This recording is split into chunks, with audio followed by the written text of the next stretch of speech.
You rarely argue. You say, "It's fine," even when it isn't. You let people choose the restaurant, the movie, the plan, the timing, and after years of being called chill, mature, low maintenance, you started believing that this is just who you are.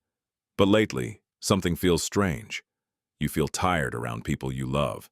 Not because they hurt you, not because they ask too much, but because somehow, every interaction feels like quiet emotional labor.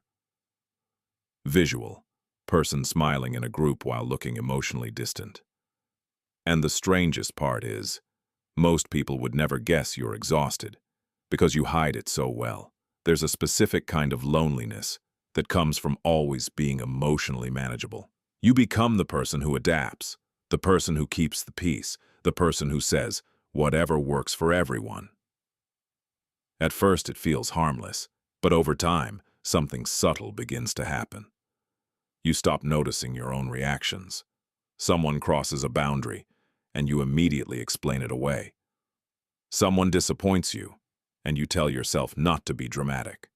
Someone ignores your needs, and your brain automatically shifts into understanding their perspective instead. Visual, notebook page slowly filling with crossed-out sentences. You become emotionally fluent in everyone except yourself, and eventually, you can sit in a room full of people who like you, while feeling completely disconnected from your own identity.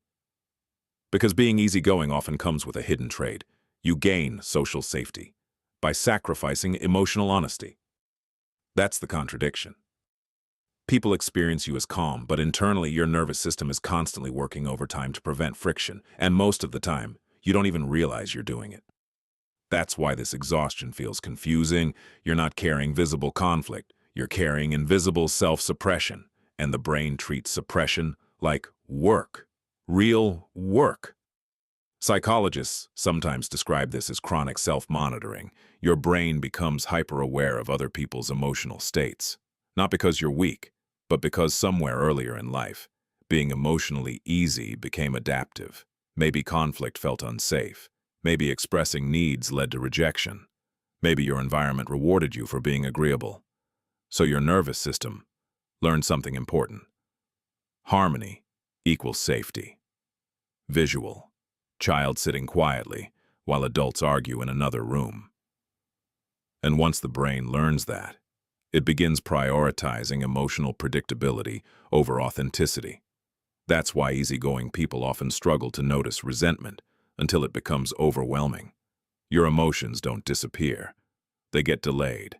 Suppressed emotions are a little like notifications muted on your phone. They still exist.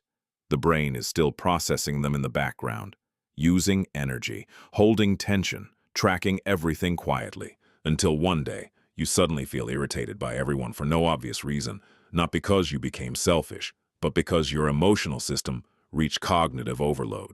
Visual, phone screen filling with silent notifications. There's also another layer to this. Many easygoing people confuse emotional numbness with emotional maturity. You tell yourself, "I'm just not bothered by much." But often you were bothered. You simply trained yourself not to react. That's different. Emotional regulation means feeling emotions without being controlled by them. Emotional suppression means disconnecting from them entirely. One creates stability, the other creates exhaustion, and the brain knows the difference. Think about your mind like a house with smoke alarms. Healthy emotional awareness works like an alarm system. It alerts you when something matters, when someone crosses a line, when something hurts, when you need rest. But if you constantly silence the alarms, eventually the house still fills with smoke. You just stop hearing the warnings. Visual, dim hallway with soft smoke moving through light. That's why some easygoing people suddenly explode after months of silence, not because they're irrational, because the emotional signals were ignored for too long. And neuroscience actually explains why this becomes draining. Suppressing emotional reactions increases activity in the prefrontal cortex, the part of the brain responsible for control and inhibition. At the same time, the body's stress systems often remain activated underneath. So, externally you look composed, But internally, your brain is continuously spending energy managing emotional friction. It's like holding a beach ball underwater. You can do it for a while, but eventually your muscles shake from the pressure. Visual, hands forcing a ball underwater. And here's what makes this pattern especially difficult to recognize. Society rewards it. People praise agreeable personalities. You're called mature, kind, understanding. But very few people notice when your kindness slowly becomes self-erasure.